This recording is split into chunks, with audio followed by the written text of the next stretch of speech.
صحیح پڑھنا اور پڑھانا. میں آپ کو بتاؤں جو مکاتب کے اعتبار سے محنت ہو رہی ہے اس محنت کا مقصد کیا ہے اور اس محنت کو کیوں کرایا جا رہا ہے. میں نے یہ کہا تھا کہ قرآن پاک کو صحیح پڑھنا. ہمارے بزرگ ہماری جو بڑی عمر کی ماں بہن ہیں انہوں نے بھی قرآن پڑھ رکھا ہے لیکن ان کے یہاں سین اور شین میں کوئی تمیز نہیں ہے, قاف اور کاف میں کوئی تمیز نہیں ہے. چھوٹا کاف اور بڑا کاف برابر ہیں, چھوٹا سین اور بڑا شین برابر ہیں. لیکن آپ یقیناً جانیے جب چھوٹا سین اور بڑا شین جو چھوٹا اور بڑا بنایا ہے اس کا کوئی تو مقصد ہے. اس مقصد کو میں آپ کے لیے بتاتا ہوں.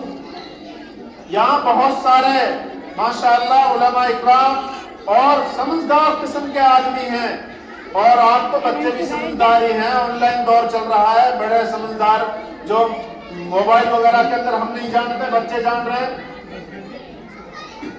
چھوٹی سی ایک سورت ہے قرآن پاک کی, قل هو اللہ احد. اس کا معنی یہ ہے اے نبی جی آپ کہہ دیجئے اللہ ایک ہے. قل بڑا قاف ہے اور لام ہے. اس کے معنی قل, قل کے معنی اے نبی تو کہہ.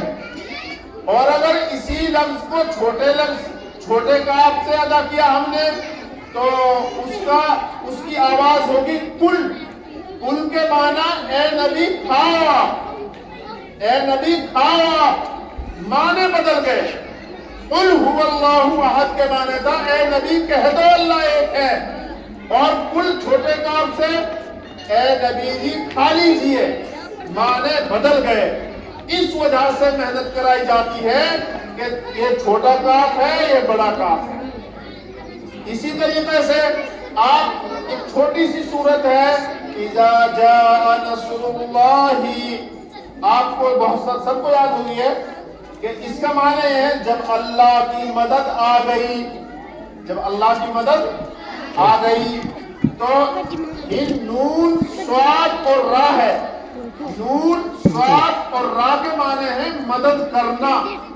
اگر صاد کو ہٹا کر سین لایا جائے اور یہ پڑھایا جائے کہ اذا جاء نصر اللہ, جب صاد سے تو معنی کہ جب اللہ کی مدد آ گئی, اور اگر سین ادا کیا ہم نے زبان سے تو اس کے یہ معنی ہوں گے جب اللہ کا عذاب آ گیا. جب اللہ کا عذاب آ گیا. اس وجہ سے یہ علماء, یہ حافظ, یہ قاری, یہ آپائیں, استانیاں محنت کرتی ہیں چھوٹے سین اور بڑا شین کے نکالنے میں. اس وجہ سے بہتر جب ہنسلی کا نمبر آتا ہے بھروانے کا, عورتیں بہت غور خوض کرتی ہیں کون سے بازار میں اچھی ہنسلی گھڑائی جاتی ہے, اور پھر غور کرتی ہیں فلاں بازار میں کون سا سنار اچھی ہنسلی گھڑتا ہے, اچھا گلی بند گھڑتا ہے, چاہے مہنگا ہو لیکن اسی سے گھڑواتی ہیں. کیونکہ اس کے اچھے ہونے کی صفت ہے کہ وہ اچھا بناتا ہے. اسی لیے ہم اپنے بچوں کے لیے, اپنے بچیوں کے لیے آپائیں, استاد اچھا تلاش کریں. اگر استاد اچھے ہوں گے تو بچے بھی اچھے ہوں گے. اگر استانیاں آپائیں اچھی ہوں گی بچیاں بھی اچھی ہوں گی. اور اگر استاد اچھے نہیں ہوئے تو پھر پڑھنے والے بھی اچھے وجود میں نہیں آئیں گے. اس وجہ سے میں تو یہ کہتا ہوں اچھے اداروں میں, اچھے مدرسوں میں, اچھی جگہوں میں ہم اپنے بچے اور بچیوں کو تعلیم دلائیں. ایک بات تو یہ ہے. دوسری بات, بھائی خاموش رہو تھوڑی دیر.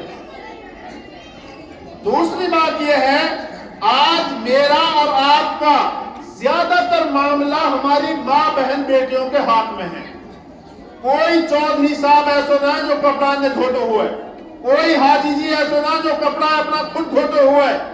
سارے مردوں کے کپڑے عورت دھو رہی ہے, بہن دھو رہی ہے, بیٹی دھو رہی ہے, گھر والی دھو رہی ہے, ماں دھو رہی ہے.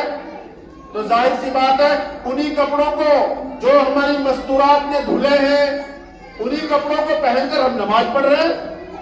اگر ان عورتوں کو پتا ہے ان کپڑوں کے پاک کرنے کا طریقہ کیا ہے، یقیناً کپڑے پاک ہو جائیں گے اور ہماری نماز، روزہ، تہجد، تسبیح سب ہوں گی۔ اور اگر ان عورتوں کو پتا ہی نہیں ہے کپڑا پاک اور ناپاک کا طریقہ کیا ہے، مسئلہ جانتی نہیں بیچاری، تو وہ کپڑے بچوں کے بھی واشنگ مشین میں، آدمی کے بھی واشنگ مشین میں، اپنے بھی واشنگ مشین میں، اب سب اکٹھے ہو گئے اور اکٹھے کر کے بالٹا میں، ایک بالٹا میں پانی کرو، سرف اور صابن نکالی اور سکھا دیا۔ آپ یقین سمجھ لیجئے، اور صاحب کا کپڑا میں بھی لڑکی دھو رہی ہے، عورت دھو رہی ہے، گھر والی دھو رہی ہے، جو ماں بہن بیٹی دھو رہی ہے، اگر ان کو مسائل کے بارے میں پتا ہے کپڑا کیسے پاک ہوتا ہے، یقیناً مول صاحب جن کپڑوں کو تو پہن کر نماز پڑھا رہا ہے تیری نماز ہو گئی، تیرے پیچھے پڑھنے والوں کو بھی ہو گئی۔ اور اگر کپڑے دھونے والوں کو مسئلہ یاد نہیں ہے، مول صاحب تیری نماز بھی نہیں ہوئی اور پیچھے پڑھنے والوں کی بھی نماز نہیں ہوئی۔ حاجی جی جو تو تہجد اگر پڑھ رہا ہے، اگر تیرے کپڑے بغیر مسئلے کے دھونے جا رہے ہیں تو تیری تہجد اللہ کے یہاں قبول نہیں ہے، تیرا فرض بھی اللہ کے یہاں قبول نہیں ہے، تیری نفل بھی اللہ کے یہاں قبول نہیں ہے، اس لیے کہ جن کپڑوں کو تو نے پہن رکھا ہے وہ کپڑے ناپاک ہیں۔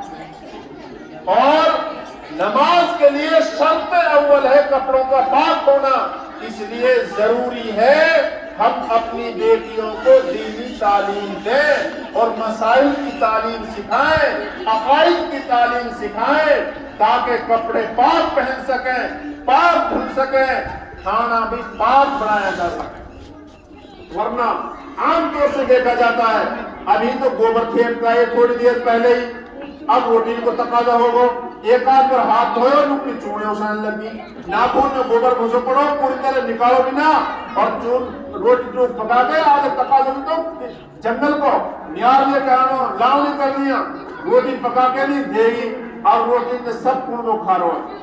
ناپاک حالت میں، ناپاکی کے ساتھ اس میں ملاوٹ ہو گئی ہے، اب اس روٹی کو جو ہے آدمی کھا رہا ہے، کہاں سے اس کی عبادت قبول ہوگی، کہاں سے نماز قبول ہوگی؟ اس وجہ سے ضروری ہے مسائل کا جاننا، عقائد کا جاننا۔ اس کے اوپر مول صاحب نے بھی پہلے روشنی ڈال دی ہے کہ لڑکوں کو نمازیں یاد، فرائض یاد نہیں، کلمہ یاد نہیں ہے۔ ابھی کی بات ہے، ایک عورت کا مسئلہ آیا، جب حج کر جاوے نا عورت کوئی، وہ دیندار مان لگ جاوے، دیندار بھی رہے وہ مسئلہ بھی بتانے لگ جاوے، ایسے ہی کوئی 3 دن لگایا تو بھی مسئلہ بتانے لگ جاوے۔ ایک عورت سے پوچھنے لگی دوسری عورت کہ روزہ کن حالتوں میں رکھنا چاہیے، کن حالتوں میں نہیں رکھنا چاہیے، تو وہ حاجر بتا رہی کہ بہن روزہ تو اتنی بڑی عبادت ہے، اتنی مقدس عبادت ہے، 1 سال کے بعد آتی ہے، میں تو اپنے روزے کو کسی حالت میں بھی نہیں چھوڑتی، چاہے مہینہ ہو چاہے نہ ہو، بچہ پیدا ہونے کے بعد کا وقت ہو چاہے نہ ہو، کسی حالت میں نہ کوئی روزہ چھوڑ اللہ کی عبادت ہے۔ جو تو لوگ پوچھ رہی ہے کہ روزہ کد رکھنا چاہیے کد نہ رکھنا چاہیے، اب وہ تو لوگ سمجھ رہی ہے کہ جو ہے عبادت ہے رکھنا چاہیے، ظاہر سی بات ہے ان بیچاری کو مسائل کا علم نہیں تھا، اس وجہ سے کہہ دیا اس نے۔ جس کو مسئلے کے بارے میں علم نہیں ہے، خاص طور سے ماں بہن بیٹیاں غور سے سن لیں، مسئلہ نہ بتائیں، آپ کے لیے